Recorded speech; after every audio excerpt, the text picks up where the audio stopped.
What's up, guys? It's Fantasy Joe here, bringing you another Mock Draft Monday.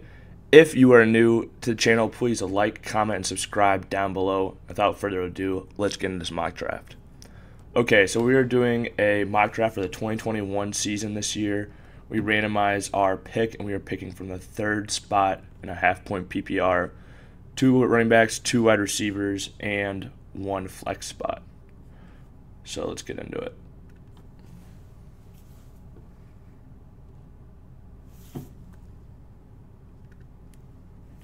Okay, so far, Christian McCaffrey went at 1, Dalvin Cook went at 2. And so right now, I think I'm actually going to pick Derrick Henry here. I really like Saquon Barkley. I like Kamara too next year, but I think he has more question marks than both Derrick Henry and Saquon do.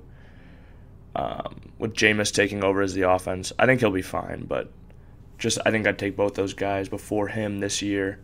So I'm going to take Derrick Henry here, coming off the 2,000-yard season. I know he doesn't get the pass-catching work, but I think he just gets so much run on the ground. I think that this team is going to lean on the running game next year with all the pass-catching weapons they've lost. So I see him continuing to get that early down work, even if he's not getting the third down work. He's just been so good in the ground these last couple of years, leading the league in rushing back-to-back years, going for over 2,000 last year. I think over 30 rushing touchdowns over the last 2 seasons. For those reasons, we're going to take Derrick Henry with our first pick here at number 3. Normally, I definitely like to have a running back if I'm taking him in the top 3 that has that pass-catching ability that can help, because that's going to help give you more consistent baselines. Henry's going to have these giant explosion weeks, but he's also going to have some weeks where he gets you 8 points in a half-point PPR or less, just because he didn't punch a touchdown in that week, didn't have a great game on the ground, was able to be bottled up. But especially in half-point PPR, those running backs that can catch the ball a little bit really help their consistency a lot by being able to, just rack up those catches and points in the air game. All right, so next up we have, we'll talk about who went. So after we took Derrick Henry, Kamara went, Saquon went, Michael Thomas went, Jonathan Taylor, Devontae Adams, Nick Chubb, Travis Kelce, DeAndre Swift, Ezekiel Elliott. Rounding out the first pick of the second round, we've got Tyreek Hill, DeAndre Hopkins, Stephon Diggs, Aaron Jones, Josh Jacobs, Cam Akers, Julio Jones, Austin Eckler, and Calvin Ridley. So I am up now. The running backs are available. We got Miles Sanders, Joe Mixon, J.K. Dobbins, Antonio Gibson, Clyde Edwards-Helaire, James Robinson are also available. At wide receiver, we got DK Metcalf, A.J. Brown, Allen Robinson, Justin Jefferson. Let's check out the tight end position. George Kittle is still available. Darren Waller, Mark Andrews. I think all those guys are a little bit too rich for me in the second round range. But, I think I'm going to go running back again here. I don't really like any of these receivers. I'm not that big on DK. I do like A.J. Brown. Just think, not sure if I'm ready to take him in this spot quite yet. But yeah, looking at these running backs, I think I'd take, of these guys, of these 3, I definitely take Mixon, between Sanders, Mixon, and J.K. Dobbins. What I'm really deciding right now is whether I want Mixon, Gibson, or Clyde. And honestly, I think I'm going to take Joe Mixon. I just think Joe Mixon just has such a guaranteed workload volume in that offense with his contract situation especially, that he's going to get the lion's share of the work. I mean, he was on pace to catch, I think, 56 passes last year on a 16-game pace and was averaging almost 20 catches a game. I mean, that workload is pretty insane. Even if they don't have a great offensive line, they can improve it in the draft. And I think from a volume standpoint, a talent standpoint alone, he's worth the pick here in the second round. So we took Joe Mixon there. We went RB. Now we got the quick wait. So after we took Mixon, Miles Sanders went, Antonio Gibson went, DK went, and then Pat Mahomes went. So let's see. Clyde is still available. J.K. Dobbins is still available. I feel like after these 4 running backs are taken, well, really these 3 in my mind, James Robinson, Clyde Edwards-Helaire, and J.K. Dobbins, their position kind of falls off a cliff. So even though I've gone running back, I might go RB, just to see how my team turns out. I think in a normal draft, I might take A.J. Brown here. I really like A.J. Brown. I also really like Keenan Allen, though. He probably won't be there in the fourth, but I mean, if I could snag a Mike Evans as my wide receiver 1 or something like that in the fourth round, I'd be pretty happy with that. Something like that could happen. So, yeah, I'm going to take Clyde here. I think he just has too much upside for me to pass up, and we're going to start this draft RB, RB, RB.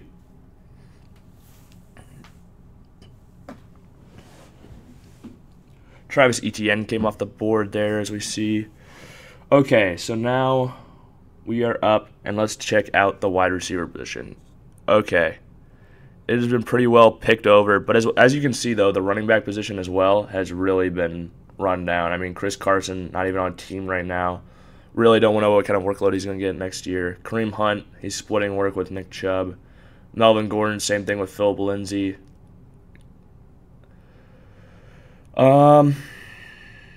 Let's see my receiver. Mark Andrews is still available. I consider him in the fourth round if I didn't go RB, RB, RB, and our receiver situation was this bad.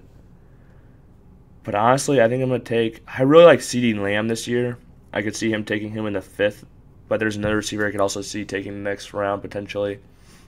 And I really like Amari Cooper a lot more than Adam Thielen, and those are the two guys I'm probably thinking about. I think about DJ Moore too. He's coming off a decent year last year. If Curtis Samuel leaves in free agency, there will be some more targets available, make it more of a two-man show with him and Robbie Anderson. But if Teddy Bridgewater is the quarterback there again, I don't know if I really think that there's going to be, I don't know how good that situation is going to be. You know what? I'm going to take DJ Moore here as my wide receiver 1, though. Let's look at DJ Moore's stats real quickly. Last year he went for 1,104. Really, if he could get those touchdowns up just a little bit, he could really turn himself into a beast for fantasy. Gosh, you know what? I will take DJ Moore because I think it's going to offer me. I think I would take in a vacuum. I would take Amari Cooper ahead of him. But I think there's a real chance I'd take CeeDee Lamb in the fifth round, and I like him a lot more. I don't want to have Amari Cooper and CeeDee Lamb as my two fantasy wide receivers.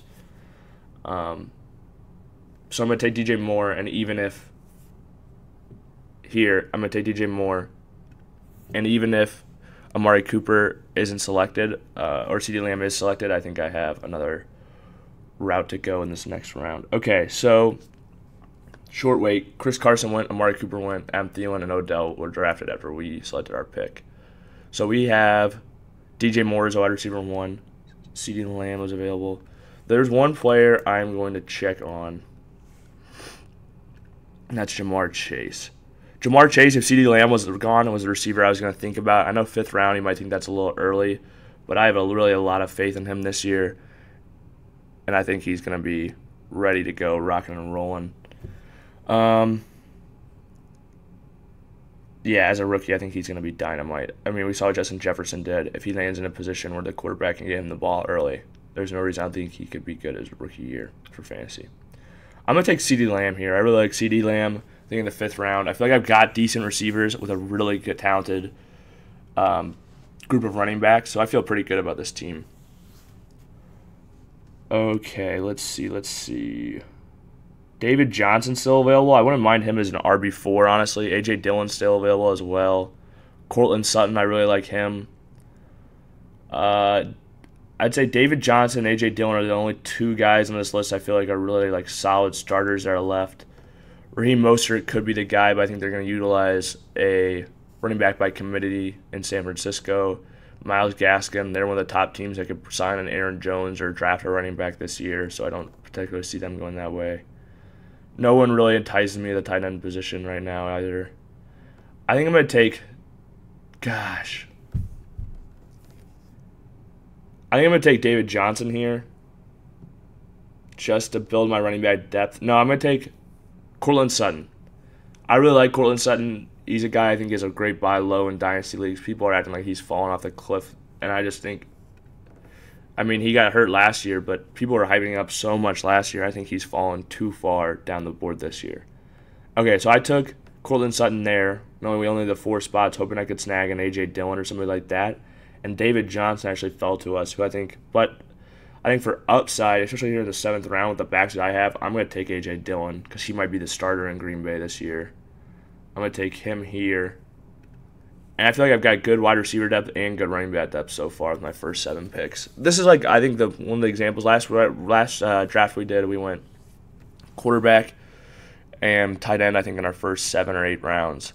And so this is the exact opposite of that. We're going to see how both the teams turn out. I think I like going more of the running back and wide receiver heavy, especially because I think it makes your job a lot easier in season. Let's say you go running back, wide receiver heavy, and you get to the postseason or you have a good team and you're heading to the playoffs and you're trying to, let's say your tight end spot is weak or your quarterback spot is weak. It's much easier to trade wide receivers and running backs, especially running backs for those positions of need, than it is to be able to, or to find one of them off the waivers, then it's going to be to find one of these guys or vice versa later in the season. So I think it's about building your team at the draft for success, getting the things that are going to be difficult for you to acquire later in the season. I think that's a pivotal key to being good at fantasy football. Okay, quarterback is coming up. Honestly, I'm willing to wait on a lot of these guys, though. I do like Robbie Anderson or Marquise Brown. I feel like those are 2 solid wide receivers available here. Dallas Goedert's the best available tight end. Not really a fan of him. I'm going to take Marquise Brown here just because I think I'd take Robbie Anderson over him in a vacuum. But I've already taken DJ Moore. Get Marquise Brown here. He's a solid second half to the year. And I get the number 1 receiver in Baltimore. Even though they're not a great passing offense, he's a number 1 receiver for an offense. And provides further depth for this team. Especially in the 8th round there. Okay.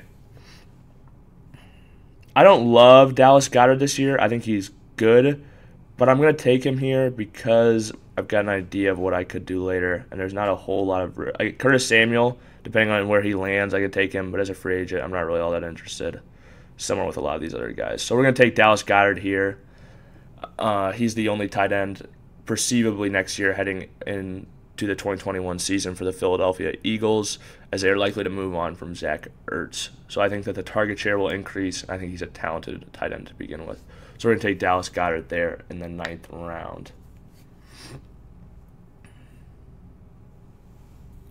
Okay, Tom Brady's still on the board. Tom Brady is another guy who I think is a great value in 2021, honestly. We saw him throw 40 touchdowns last year. I don't know if he'll throw 40 this year with Antonio Brown gone and potentially Rob Gronkowski gone too, although I don't think he'll leave Tampa Bay, to be honest. I think he'll still produce for fantasy this year at a high level. But let's see. Marvin Jones Jr. is available. He's a free agent. Christian Kirk still available. J.D. McKissic's available, who I think is a sneaky, especially in PPR leagues, is a sneaky snag for next year, especially if you don't think Antonio Gibson is going to take a jump in the passing game. I do, but J.D. McKissic did catch 80 passes last year. If he doesn't make that jump, he could be a good player for that type of situation. Honestly, I'm going to take Phillip Lindsay here. I think there's a chance that he's the best back in Denver. I like Melvin Gordon, but I don't know. I wouldn't be surprised if they make Phillip Lindsay the guy. They made him the guy there towards the end of last year when Melvin Gordon was messing around. Melvin Gordon might have a suspension coming his way. Who knows? Actually, I don't know if he would end up having with his arrest or whatever for drinking and driving. I don't know if that got pushed back to the end of the season or if that was just dismissed or what happened. But, yeah. Okay. So Tom Brady is still available, but honestly, who I'm going to take here, we're going to let him slide a few more rounds before we take him. But I'm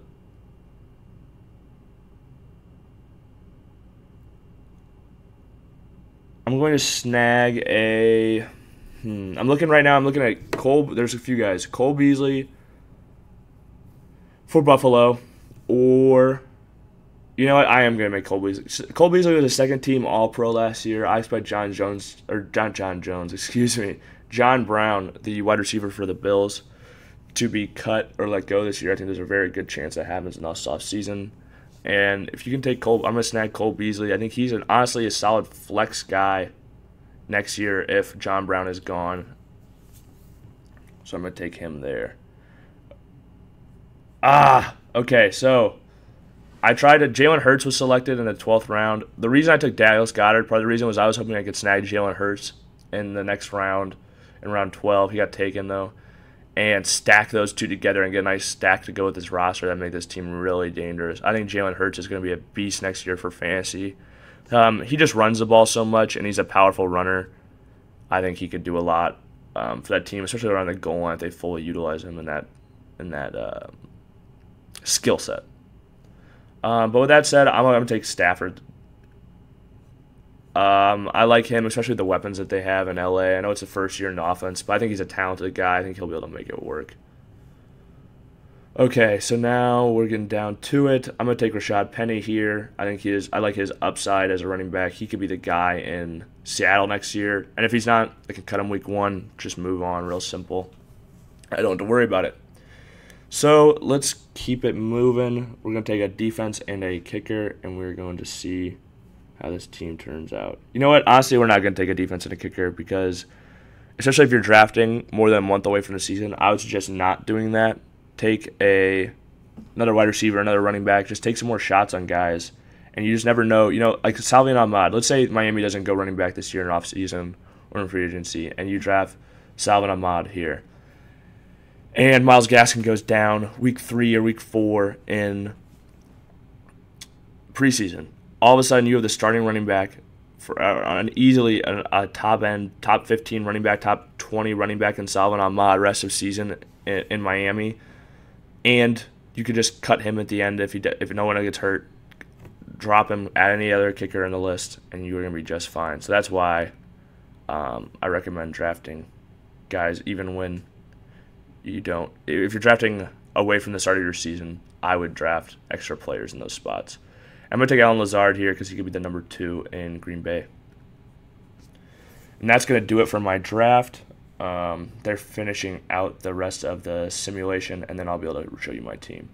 Okay, so at quarterback, we have Matthew Stafford. At running back, we've got Derrick Henry. At RB2, we've got Joe Mixon. Our wide receiver 1, we've got DJ Moore. Our wide receiver 2, we have CeeDee Lamb. At tight end, we've got Dallas Goedert. And our flex, we have Clyde Edwards-Helaire. On our bench, we've got Courtland Sutton, A.J. Dillon, Marquise Brown, Phillip Lindsay, Cole Beasley, Rashaad Penny, and Salvon Ahmed.